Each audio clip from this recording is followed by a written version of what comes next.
This rag is considered to be deeply connected to spirits and the Djinn. And so my dad would say that if you play this rag well and very seriously and you can charm the spirits, they'll give you everything you could want. But if you don't play it well and play it kind of flippantly and are kind of messing around, then the Djinn might harm you. And then even in some of the language he's used, that they'll kill you, they'll choke you. It's, it's kind of violent. So that's Malkauns.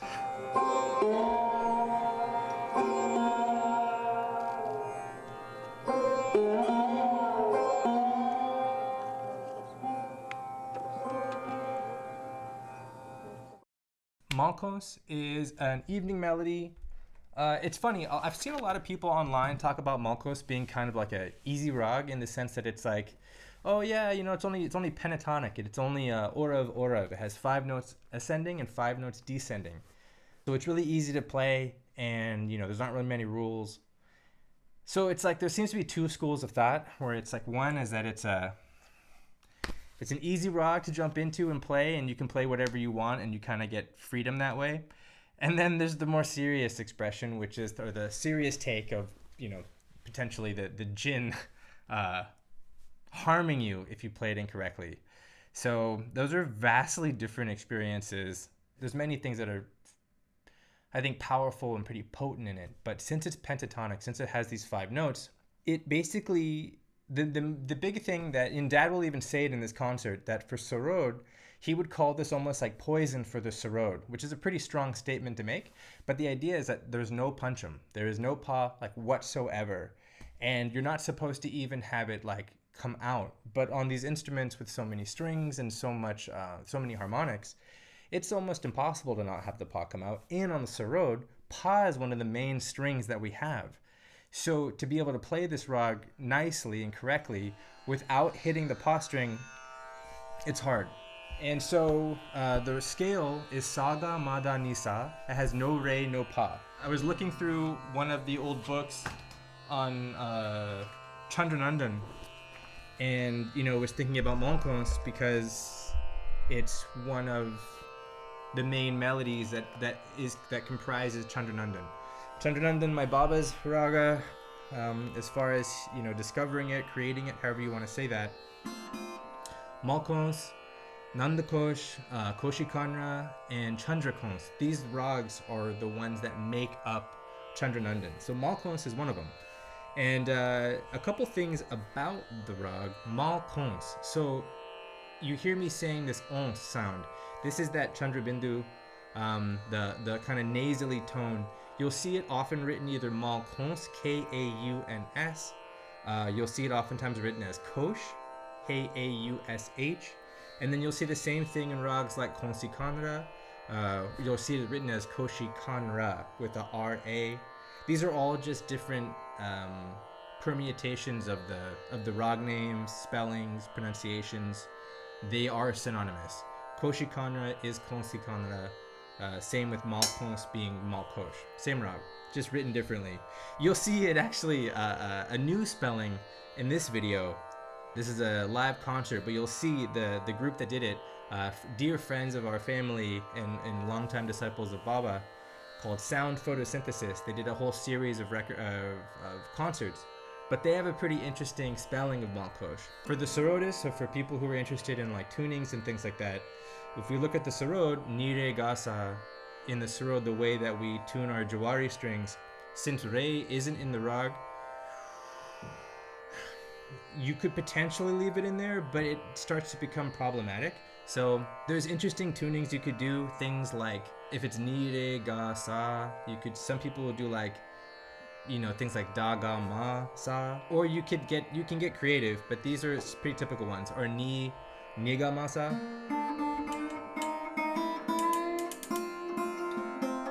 There are a couple people who have experimented with different tunings on the instrument. The way that we have our Sarod tuned is sa, pa, sa, ma. So you could do like sa, ma, if you wanted to. You'd have to learn how to play the instrument slightly differently because all the years you spend with it being pa. The fingering will be a little different, but it's something you definitely could do.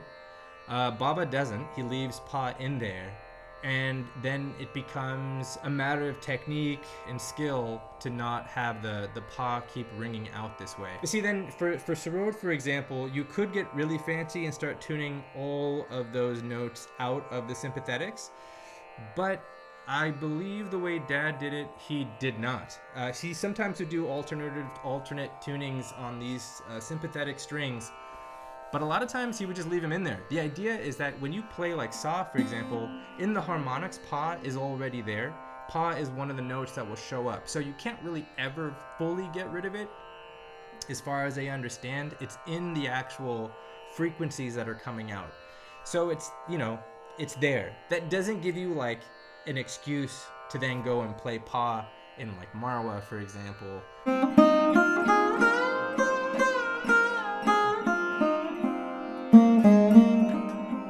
So there's definitely, you know, if you hear this raga and you haven't listened to it too much, and you've listened to Chandranandan, you'll see certain things in there that, you know,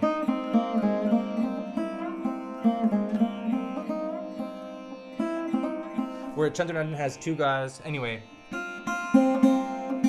really fun to see these connections, and this rag is quite a serious raga. The feelings are devotion and heroism. But then Baba also talked about how then there was peace, and it depended on his mood. It depended, again, I've talked about this before, and I'm sure you've heard this, but if you haven't, one of the concepts with raga is that the melodies themselves are, you can look at them almost as entities, as individuals, as beings, living, evolving beings. Which I think is a very beautiful aspect to this music. It's sort of like an esoteric concept, though, that you could have melodies that are living and breathing and changing with time and growing. The concept behind that, though, is that some days the melodies, these ragas themselves, will be different. So the moods the ragas have may be different based on their feeling in the day, as interpreted by the musician when they're rendering the ragas. So there's a lot of what ifs and hypotheticals that could go into that. So again, this scale.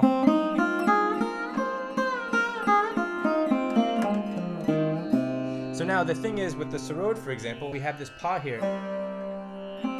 So in things like Jala,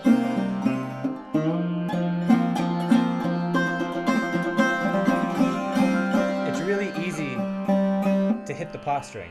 So there's going to be things that you'll hear where there's certain ornaments.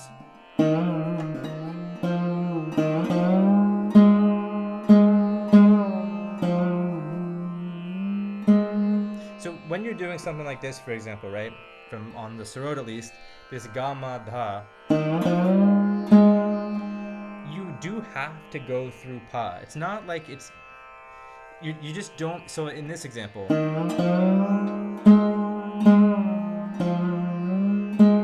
my finger's still sliding over pa, which is right here.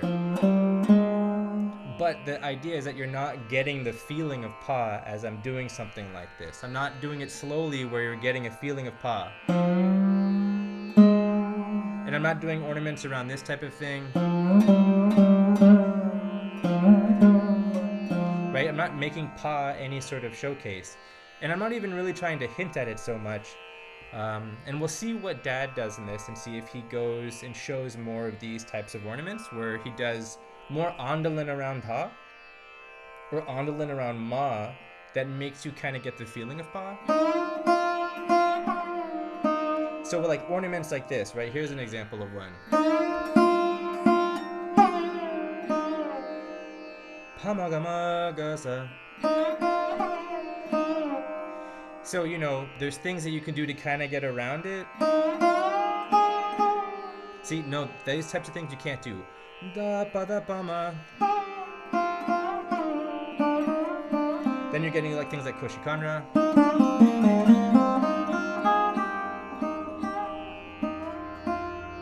So, you know, the pa really makes it sound different. And I think that's probably, that's probably enough for this.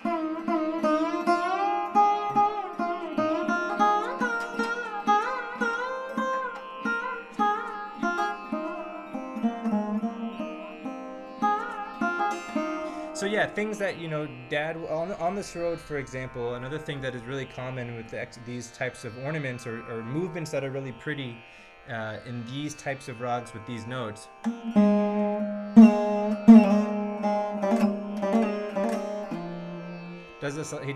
Baba does this a lot in a lot of rags. But now it's getting into Chandranandan, right? So you can't do these types of things again. So there's no, you can't use pa in this way.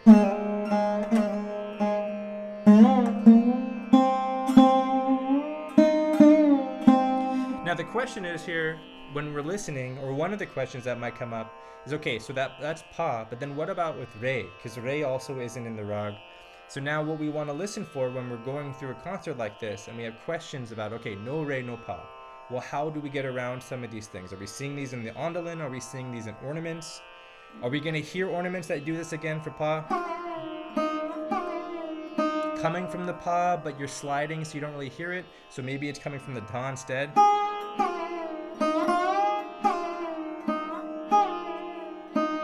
Because I'm hinting at Shuddhaga in this ornament, but because you're not getting the feeling of it, it's okay. But this would bypass the pa completely. So for the re, for example, well, we hear these types of things, where you're kind of hinting more at the re in this case. That's a lot of re, so you probably wouldn't do that, but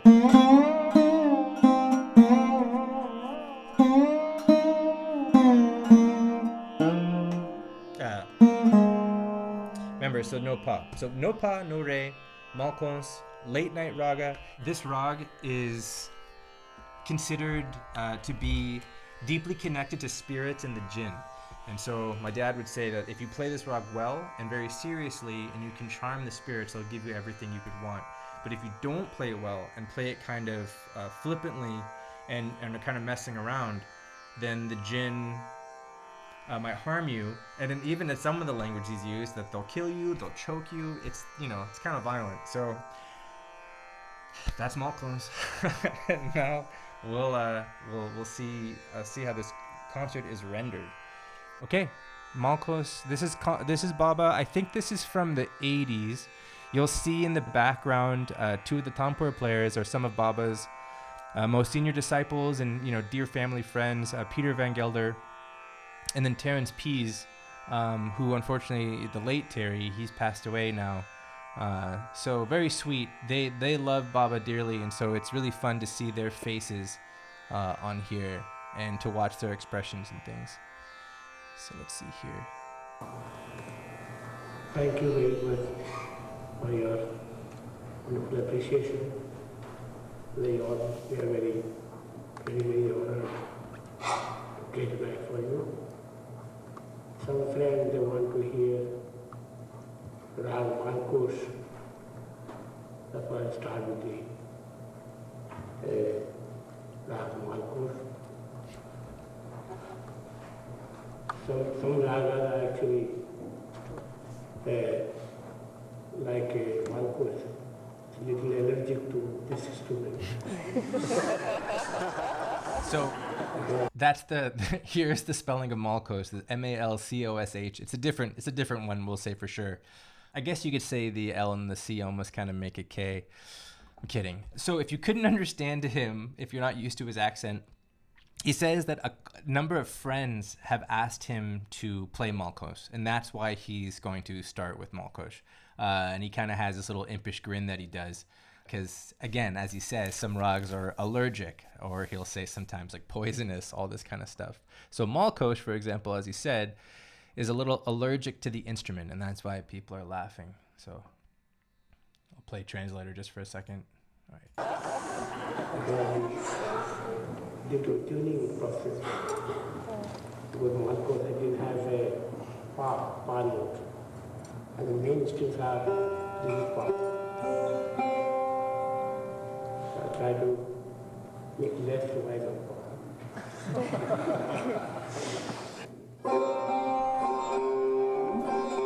Okay, and so that part there, he's just sort of reiterating. Well, I was reiterating what he said in the sense that the Sarod, the way that it's constructed, pa is one of the main notes. In the instrument, on the main strings and in Malkosh, there is no pa, so it's a tuning process.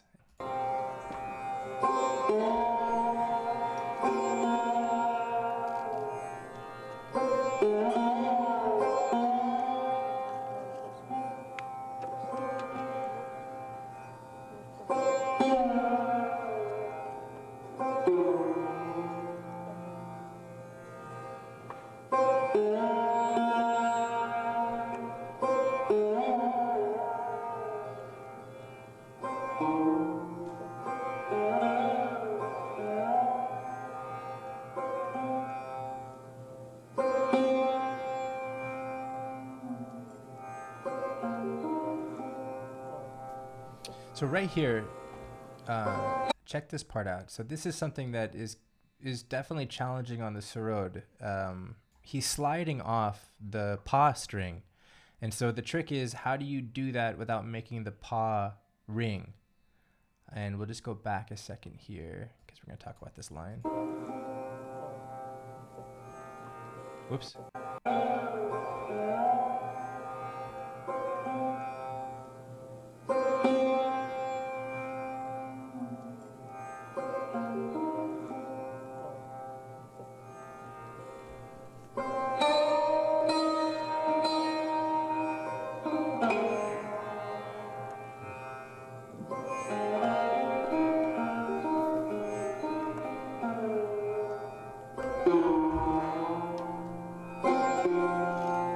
A lot of usage of this ma.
So here's the nikas.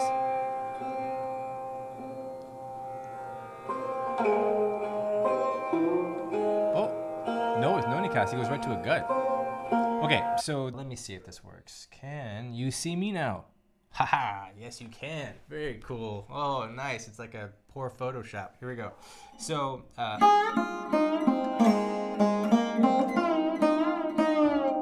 he does a couple of these ornaments here.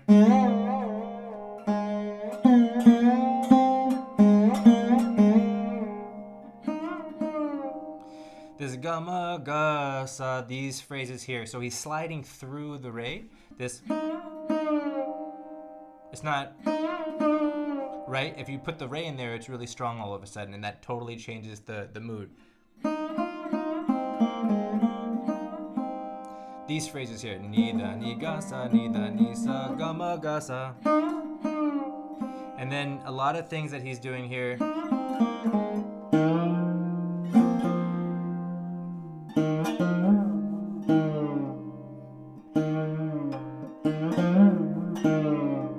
Phrases around like this gamma da, gamma gasa. But he did this in this one line. It's more. This is what we consider an Aochar Alap, Aochar. This is not a like full Alap George Hala. So in this case, it's a live performance. In the past, I've talked about how when we're listening to a record, if it's like an LP or an EP, for example, my brain. The 78 RPM recordings, those old ones that are like 3, 4, 5 minutes versus an LP versus like a radio broadcast or a TV broadcast or a live concert, each one has kind of a different time restraint. And because of that, you'll often see that the rendering of the raga, if it's a full thing, well, each one kind of has to be a little different. Rendering a full Alap Hala gut from slow to fast, from from Vilambit gut to Drut gut, from the slow to fast, all within the span of like 20 minutes, is different than if you were doing it at like 30 minutes, doing it for an hour, having no time limit. And so in that case, it kind of dictates where you're going to spend your time, how much time you're going to spend, and what the focus of your rendering is going to be. If you only had 10 minutes, are you going to play just Alap Hala? Well, that will be one thing. You won't even use Tabla. You're just going to render the Alap Hala. But then you're going to be thinking about how long the Astai and Antara sections are that lead to Jor, and then how long those sections are that lead to Jala. These kinds of questions will come up or they should come up, I think, because you want to have a sense of where you are in the time frame. Otherwise, you'll be just really deep into one note, having not gotten very far, and you're already out of time. You have to stop. So if you're trying to do that and it's just Alap Hala versus if you're doing it with gut, these are, it'll change things around. So in this case, this what we call an Aochar Alap is one that is substantially shorter. It's a couple phrases. You'll hear this a lot in vocal music, where a lot of times nowadays people will sing a few lines or spend a little bit to kind of give an idea of the raga, a few passages, a few movements that give the feeling of the rag, and then they'll start their bandish. They'll go into gut, maybe in like Vilambit Iktal, and it has that really slow feel, and it almost can have a kind of alap feel in it. And this isn't, of course, every vocalist. This is just a common thing that happens. For instrumental music, depending on your grana, your style, the school you come from, there will be different focuses for how you render the Alap Hala. Our style is a mix of Drupad Kayal, so we will do longer renditions of Alap than some. Many people do the same thing. It's just different focuses, different amounts of time. I'm going on a tangent here, but the idea is that the Aochar will be a quicker series of movements. It doesn't even necessarily need to include Antara. Again, Antara is the section that, once you show the high saw and go above it, it might just be in the Astai. It could be as simple as a few phrases.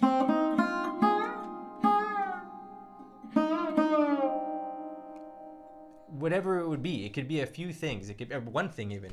In this case, Dad shows a few. He goes down the scale.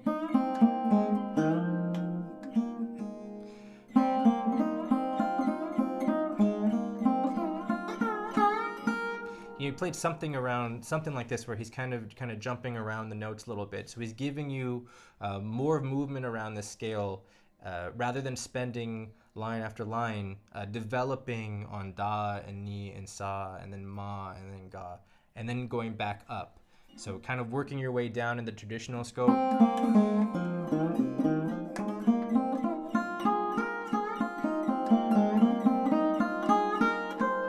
Kind of in this almost sort of like a pendulum, so to speak, where it's like you kind of move one direction and then kind of move back and build up, and then you move back up again and go further up the scale, and then you go back down, or you spend more time focusing on lower notes. That's kind of what the first two lines I think were.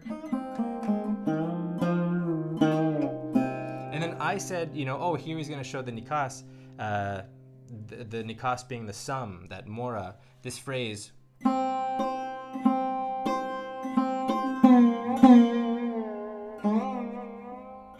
Or whichever phrase it would be. But in this case, he didn't. He was just showing an Aochar Alap. So he's just showing some phrases, and then he goes into the gut, which he's starting right here.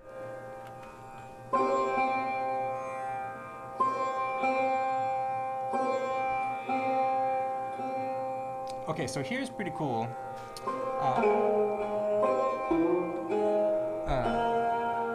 So for tabla players, and as we're looking at how we structure a concert and when guts start and when to play things, what you're listening for, you can see here, and it makes me wonder about what his thought process was here, because it almost seems like he's about to play the kind of show the sum to show the nikas. Let me go back. it goes a little too long, you're like, okay, so he's not, or he's thinking about something else. If he was going to continue the Aochar aspect, he wouldn't necessarily need to show the Nikas. It kind of changes the scope of what he's trying to play. If he starts showing the kind of period point, the division of the sections, then that might mean he was going to show more of the Alap. These things for my dad, I'm sure, were so deeply ingrained that this isn't even an intellectual process anymore. It's just an intuitive one. So I don't know if these would be even the questions in his head. But part of these sessions here where we're sitting is to try to help interpret what might have been going on in his mind.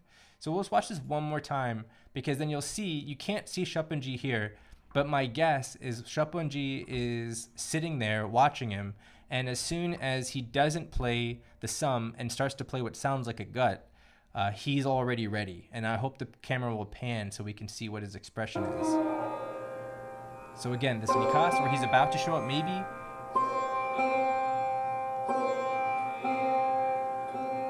Maybe he's remembering a gut.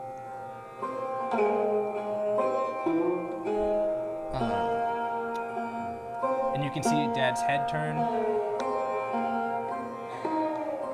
Very subtle little signal to Shapan, but Shapanji knows. So he says Jop Tal 10 beats. So let's go back a sec. All right.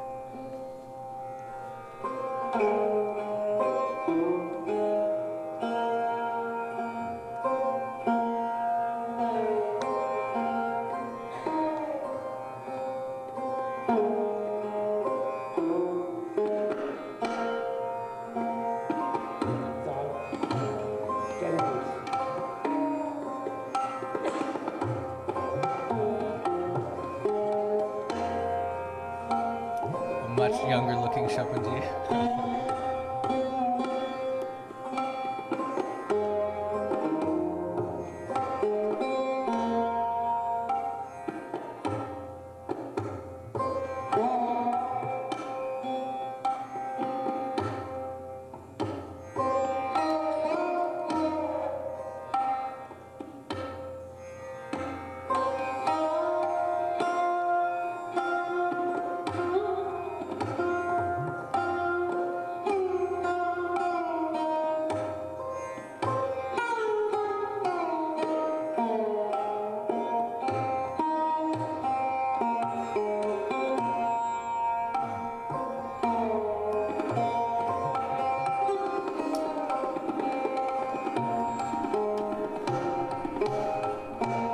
Okay, so here, check this part out here. So as he is getting into this performance, he plays the gut, right? And then Shapanji's listening for it. Shapanji picks up on the cues that he's starting the gut. And so they begin.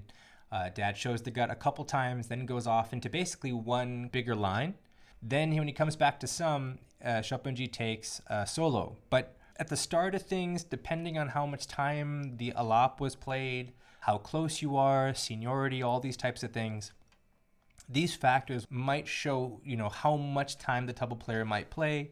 There is definitely an aspect of, if you play a lot of soloing as the instrumentalist or the vocalist and you don't give any time to the tabla player, it's not that fair. In the past, it was very much like that. Tabla players were like tabla bots, basically. You just played theka and didn't get to solo at all. Maybe. A lot of people have changed that, which is great. And so when you have this kind of it's a camaraderie aspect in a communication thing where you're sharing and building together. So back and forth. So there is an aspect of having it be kind of similar, is what I'm trying to say. So if you look at how long Dad played and then Shapanji plays one, he just plays like one cycle though. So let's go back just a second as this gets into it.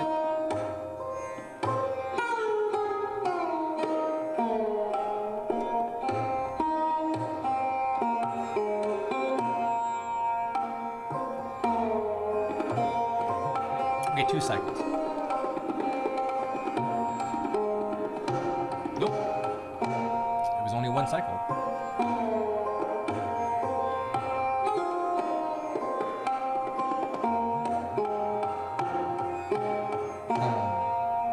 Okay, so Baba is signaling to him, no, play more, play more.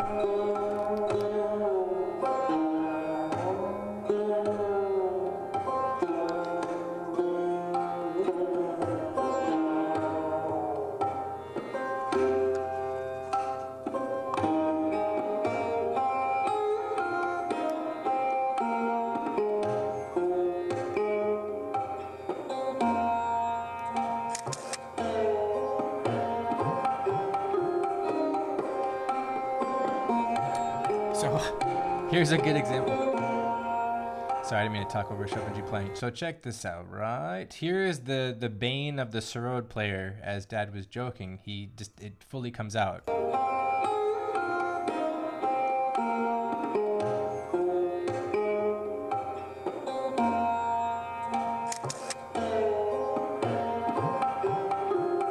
See, this pa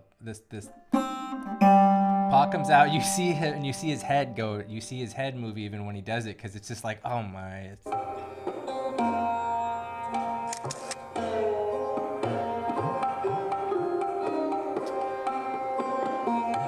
Or maybe not. I don't know if he does. I might be reading into it.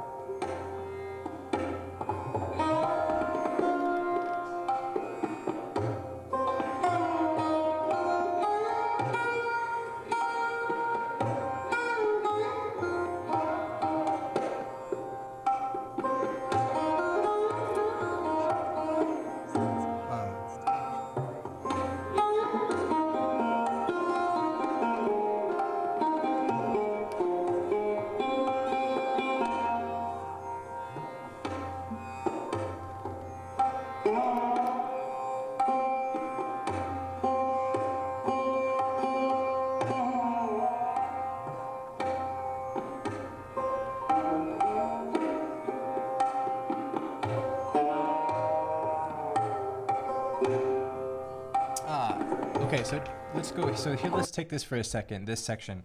So as far as ornaments go and as far as this Raga goes, so you should be able to see me. Yeah, I think you can. Okay.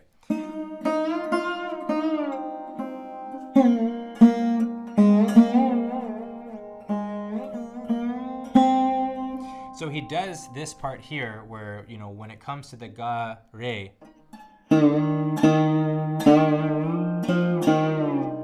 this ornament in particular, this ga, re, ga,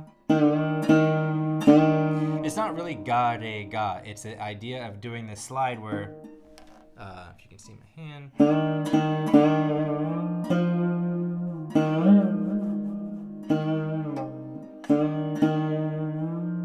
So that was one of the questions I had going in, you know. How is he going to show the ornaments around ga and re if he does these types of things? Because again, you're not really going to do is unless he shows examples of it and we can learn from it. You're not going to hear da pa da. You're not going to hear pa in this way. He did accidentally go, but that's like then it becomes like almost like koshikanra. And pa isn't supposed to be there, so that was just a mistake. It happens, but it is the open string. So lots of ornaments around.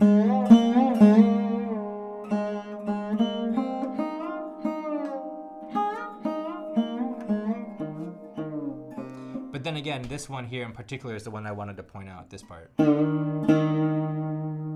Yeah, let's see what comes out next. Let me go back just a second so you can hear again what I'm saying. Let's switch it back.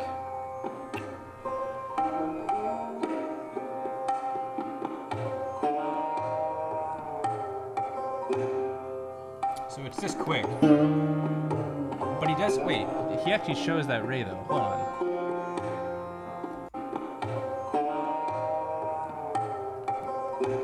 So this ornament, this type of thing, when you do that, is showing more of that feeling of the re. The re is coming out quickly here. You can see it in his hand, but also it's not as quick as you're not showing any re. If you're trying to skip past it,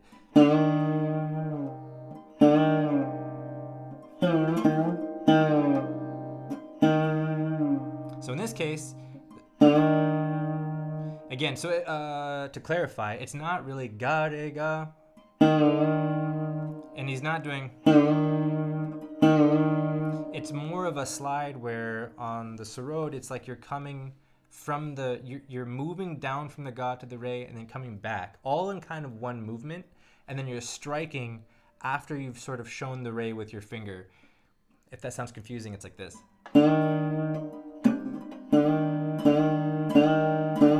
So there's this like really faint hint of like the slide down and then it comes back up. These are small subtleties on the instrument, but that's part of what makes these Ornaments sound really pretty. These like small little subtle slides that you get. You'll do them as you're kind of going down and catching it. So you're getting a little bit of feeling, and there's a different type of movement that makes that sound come out. But then he finishes it by going and shows more of the rate. So kind of interesting that he decides to do that. So for all of us, again, to reiterate that idea, when you want to have a question, or if you have a question, you go into these old recordings to study, we look for these, and then we look to see how many times it happens. And what's the context? You know, is it an experimental night where he was in a mood and he was trying some stuff, or the musician was trying some things, and it's the only concert out of like 5 or 10 concerts that you can find of that recording, of that rag rather, then most likely it's probably not what they would normally do. Maybe they were making a point, or they were being experimental, or kind of like maybe even cheeky or something like that. If you hear them do it again and again and again, then we can kind of start to assume that that is a core idea of their conception of the rag. And then us as students can then go and kind of latch onto that, and then, you know, take it and put it against other different styles and see how everybody does it. That's a different subject matter. If you're studying in one style, generally the idea is to kind of stay within the spectrum of that style. So in the Maihar Gharana, study the Maihar artists, you know, and see how they render these rags differently. Listening between like Raviji, Pandit Nikhil Banerjee, and, you know, if we could find recordings of our aunt, there's a couple, but like Hari Prasad Ji, like, you know, all these great maestros. And anyway, things like that. So let me go back here.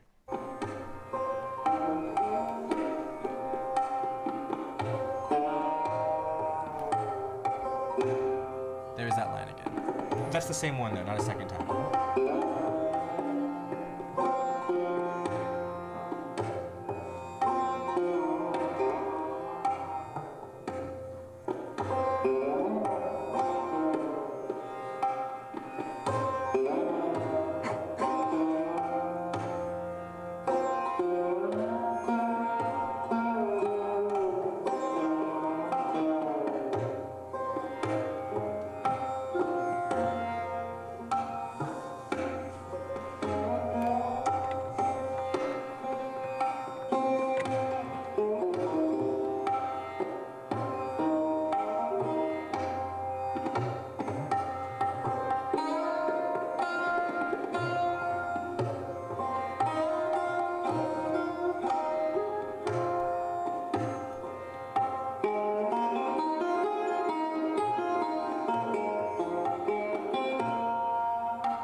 Signals to Shapanji for solo.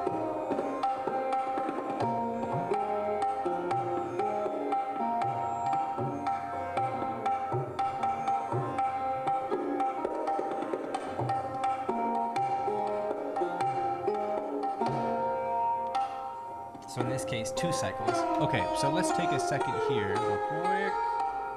So one thing that to listen for while while we're watching this and looking at Baba is the construction of lines and the kind of overarching sort of theme or feeling to what he's playing. And when you're thinking about your own musicality and you're thinking about yourself as an artist and as a student, as a professional, whatever it is, how we are constructing our lines and what is the scope? What are we trying to say?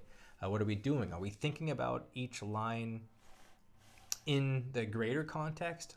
So each line is basically stacking on each other to build up this full narrative in the concert, this full performance, a full kind of story with beginning, middle, and end? Or is it more of a situation where you're kind of focusing on each line and sort of crafting each line and each line has its own sort of exploration part, and then you're just kind of doing those in succession, and then as ideas are sort of expended, you move on and you speed up and go to the next section. Is it a mix of both? Or are you have no idea what you're doing and you're just throwing things out there because you're like, and you're freaking out and you're playing a concert when you shouldn't be? But if that is the case, then you could always fall back and look at these old recordings as guides for what you're supposed to be doing. So as we're looking at his lines, then one of the things that he does in this whole section here between kind of the solos where Shapanji plays, he has these sections where he's doing more kind of da strokes and notes in a little faster succession.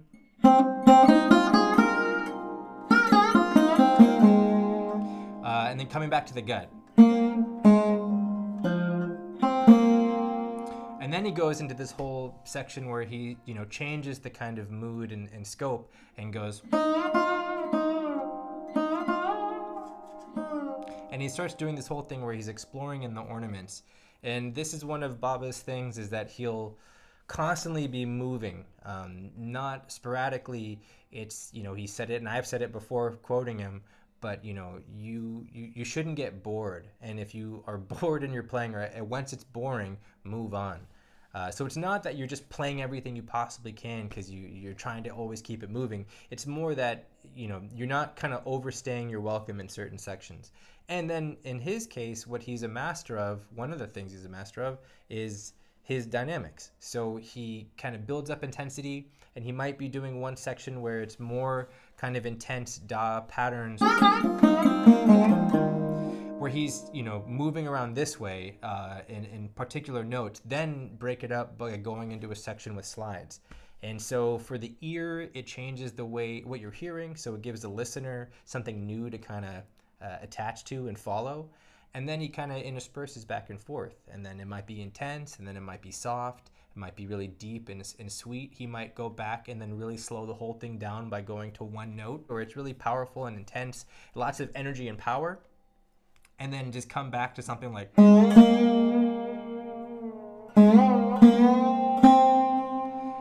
and then all of a sudden you're like, wow, the whole scope just totally shifted. We were like really cooking, and now all of a sudden we're sort of simmering. But it's almost like you're adding more flavor because he just kind of deepens it and kind of strengthens the mood. So these are the things to watch. One of the things to listen to. Point is that there's so much to point out with these concerts, each one. And so we're just looking at how we can then go and listen to other performances in a similar way and notice what the musicians are doing in each one, because there's so many beautiful musicians and they all have their own styles and kind of repertoire and ways of going through the ragas. So let's go back here.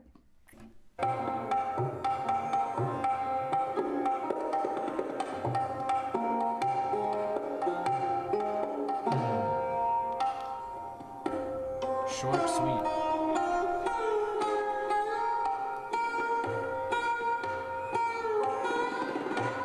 So now we're entering into Antara.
So this is a Tihai that he's doing here, right? This the part where you repeat something 3 times, a phrase 3 times. It doesn't exactly fit, so it's how you can, an example of how you can catch it when you see that doesn't work. So one thing here is that he goes into the Antara.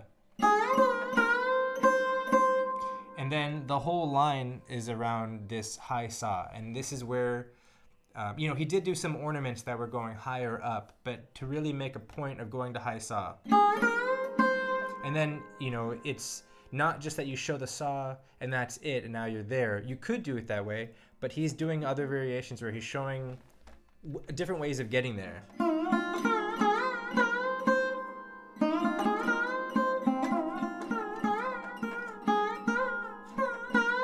I don't think he played that one, but the idea is that you're showing high sa, and then one of the ways of thinking about it is that you show notes that are slightly above high sa.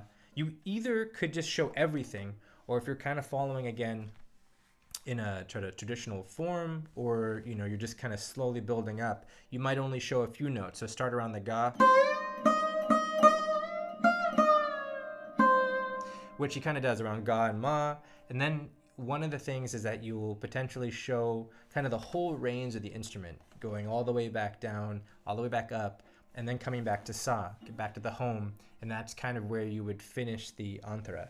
But this is a way of kind of showing the whole scope of the instrument and the notes, the different ranges that you have. And so in that last line, which is pretty awesome, this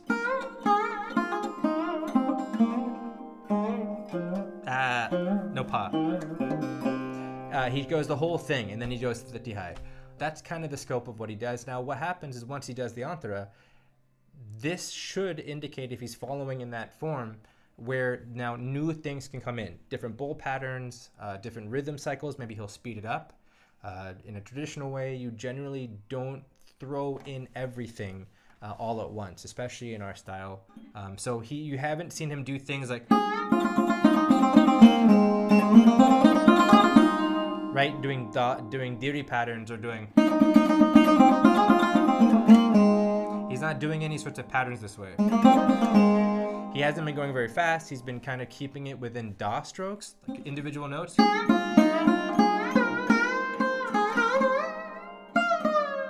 Slides and ornaments and things like that. So now we'll see what he does, but this is a way of signifying that these sections are over and the astai Antara has been established, and now we're going to move on.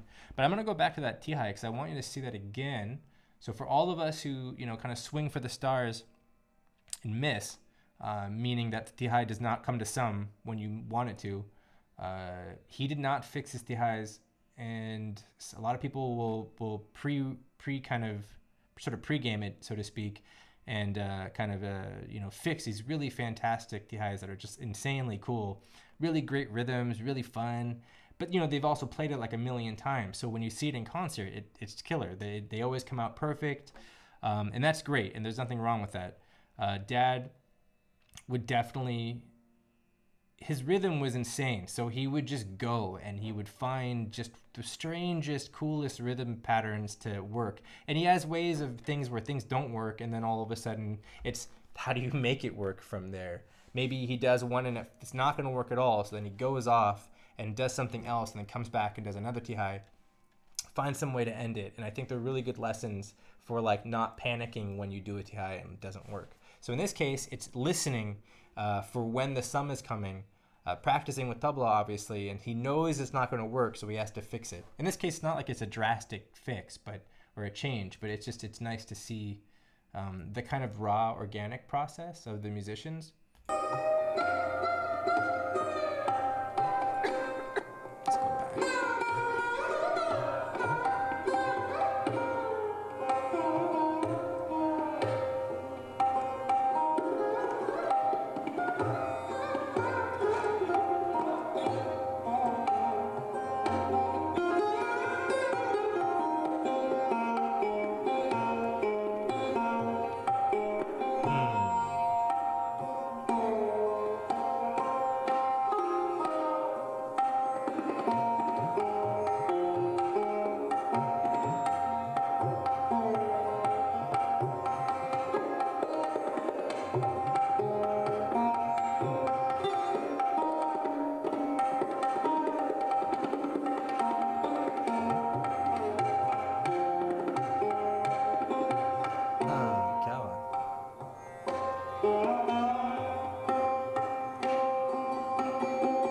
So here come the da.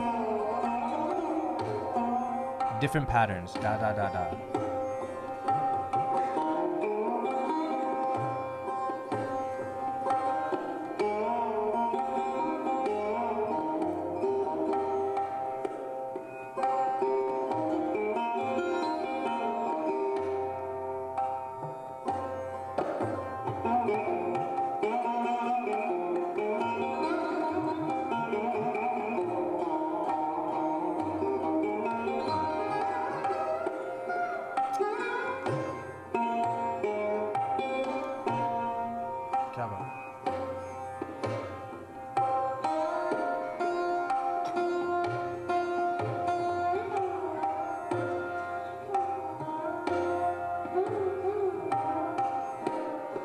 So switching dynamics again.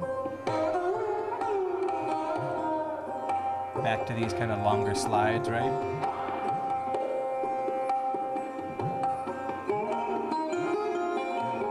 And then back to more energy.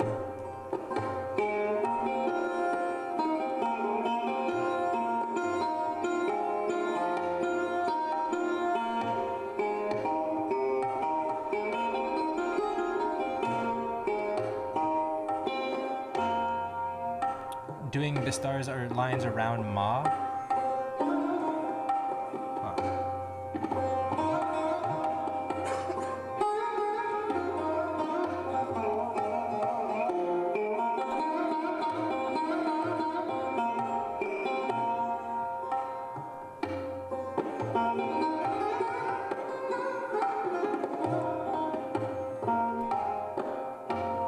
So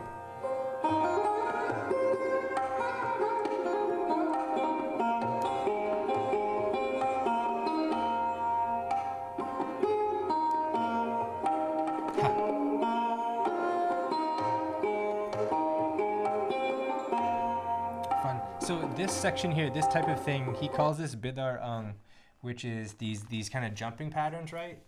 This like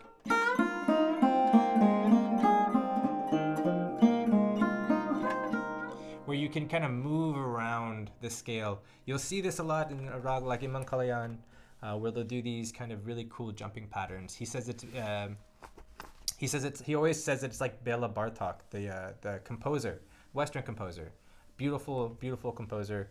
And so he always loves these lines, but he calls them Bidar these kind of jumping patterns. So here he's exploring, and so you're seeing different sections and different kind of ways of just showing the rag, either the similar phrases and kind of reinterpreting them and showing them in different ways. He did this one a couple times, right? We saw this first like in the Antara, all the way down, and now he's doing ones that are coming to sa, doing lines around ma that with the open string.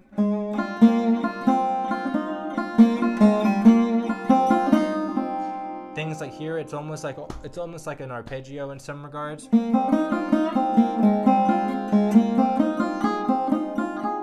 These types of things. And so he's going off and kind of showing them, and then in this case he was doing lines that were basically he'd go off for half a cycle and then come back and then show the sum again. Just kind of natural sections that are showing, what you can do. Not every line has to be these long bistars that go for, cycle after cycle after cycle after cycle. There might just be sections, like little snapshots where you're playing for half a cycle, then showing the gut.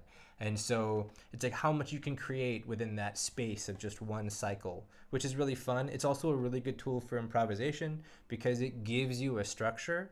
You only have 10 beats in this case because we're in Chaptal. So, and if you want to catch the gut, you have even less. So it's a matter of trying to experiment and see what you can play and craft and then catch that back to the gut, right? And he even changes the gut a couple times, whether he meant to or not. Doing different variations, things like that. These are just things to look for and listen to.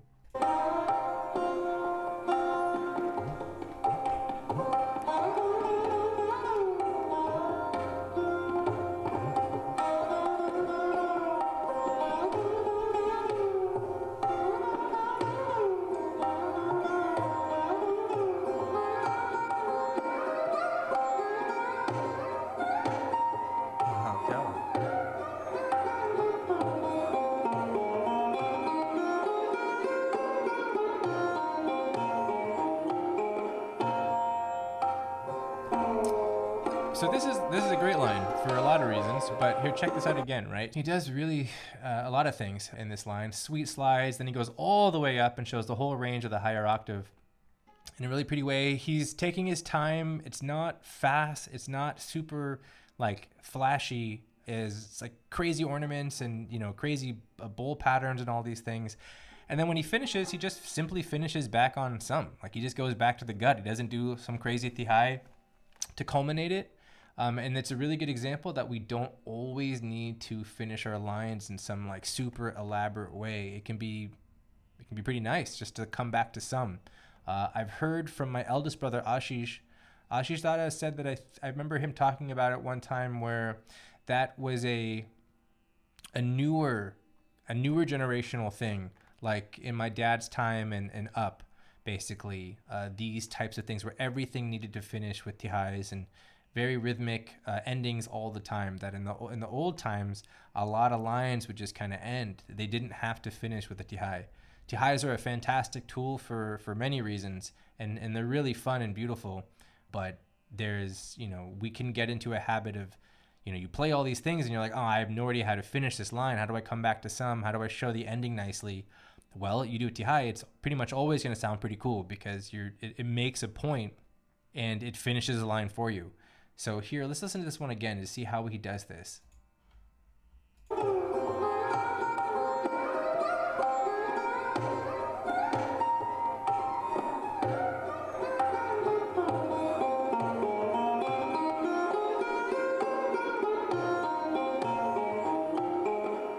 Just the scale, basically, he's playing.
So quickly here, you saw that Dad did this, right? Where he doesn't end it back on knee, he on the low knee.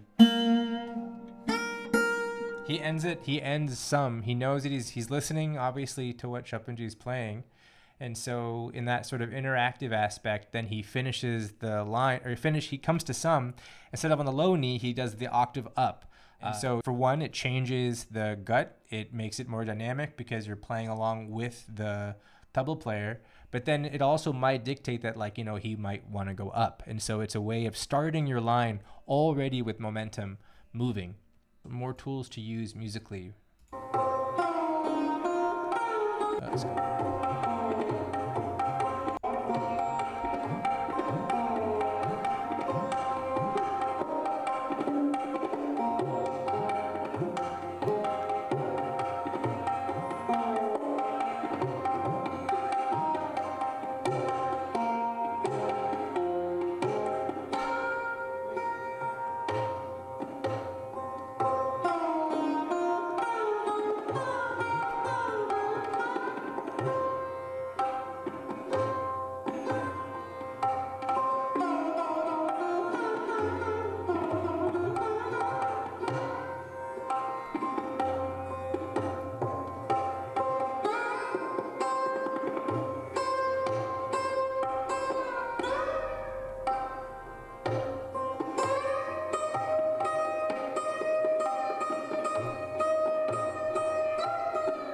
More of that ga ga ga ga ga ga.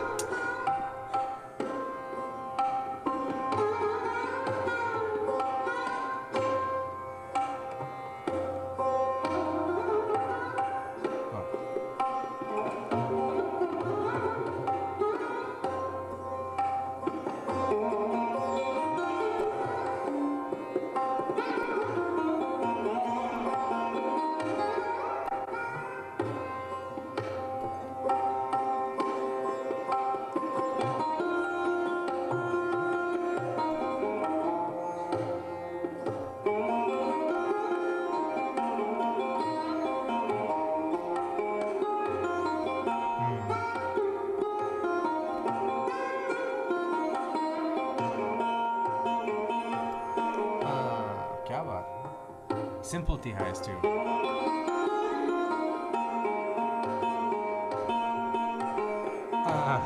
Fun.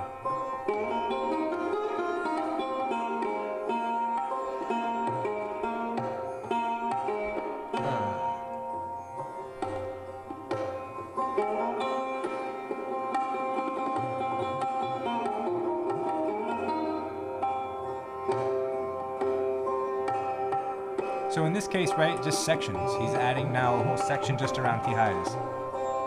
But he might be moving on.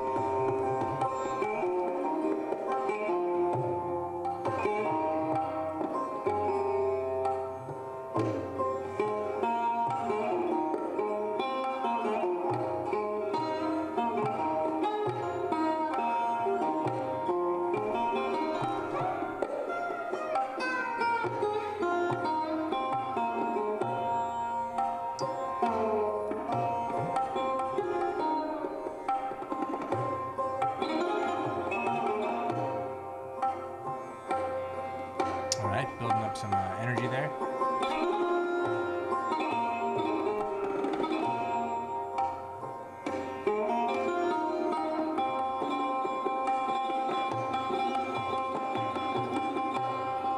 So these are the first kind of bowl patterns he sort of introduced.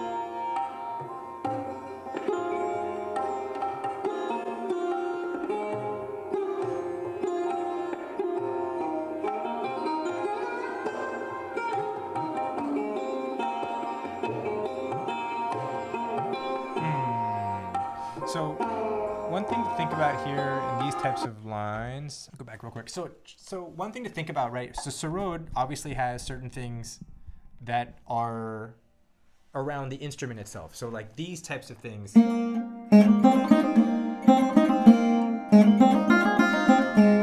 These patterns will work well. So it's like when you're looking at what kind of things to play, Baba, for example, doesn't really play so many sapatans. You don't see him playing straight up and down really fast. You'll hear that in other Sarod players, but Baba doesn't really play it so much, even when he was younger. He does lots of bowl patterns, though. So there's certain things that can make it sound like it's faster, and for Sarod, these things around here, when it's like you're kind of in the what we would call like the first position, so to speak, of the instrument,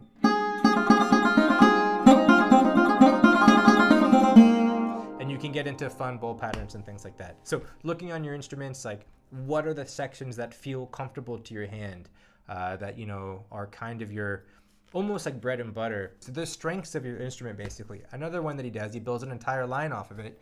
He does this a couple times. He's done it a number of times.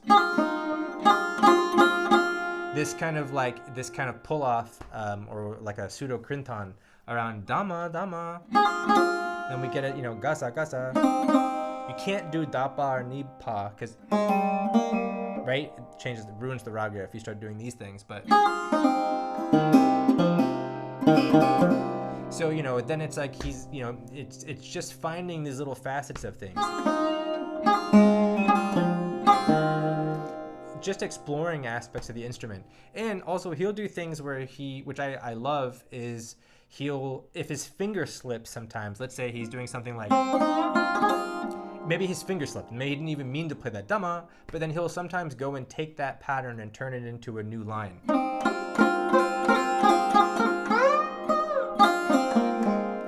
It's not the best example, but the idea being that you can take these almost not mistakes, they're rhythmic mistakes, even if they don't fit into like what you were trying to do, and then turn the line to use that sort of like kind of shaky rhythm for a second. If you then turn it into a thing, well, it's like, well, you actually, then it's like you meant to do that.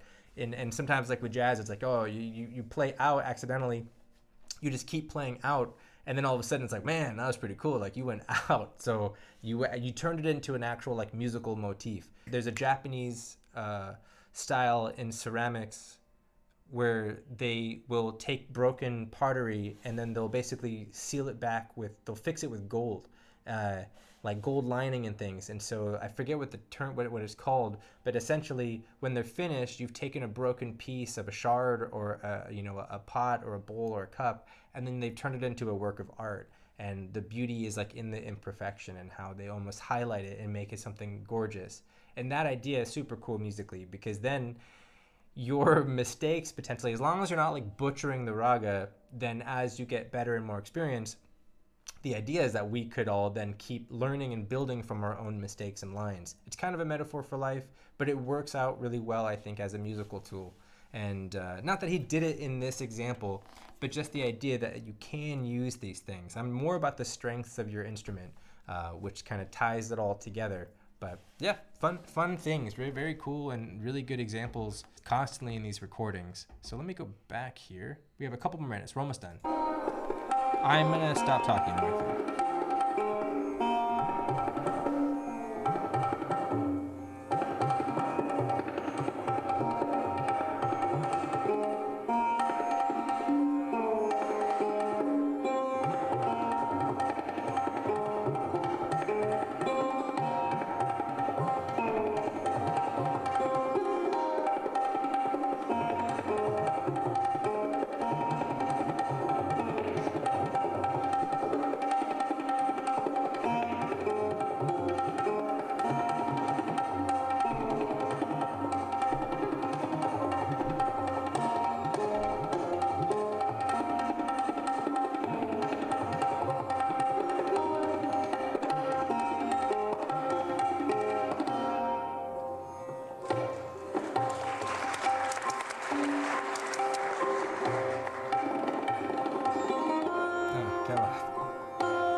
Revisiting sections almost again. Okay.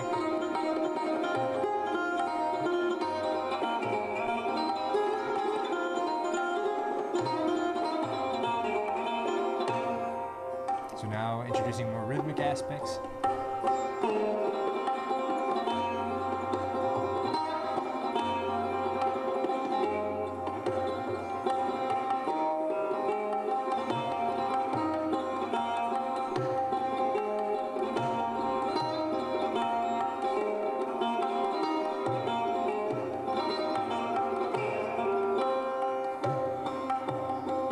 Oh, he's switching his Java, his pick. Oh, he's switching to one.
So in this case,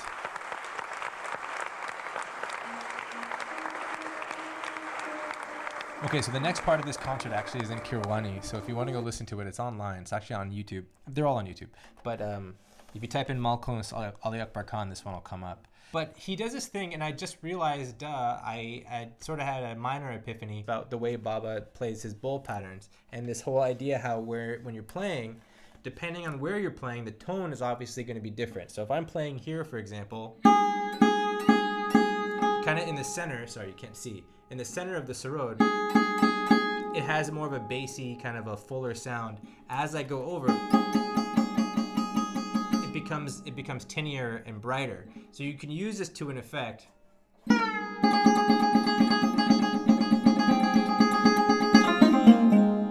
And you can get all these different tones. And so the more you are adept at kind of swapping back and forth, you can create all these kind of different texture palettes and different tonalities in your bowl patterns while you're playing.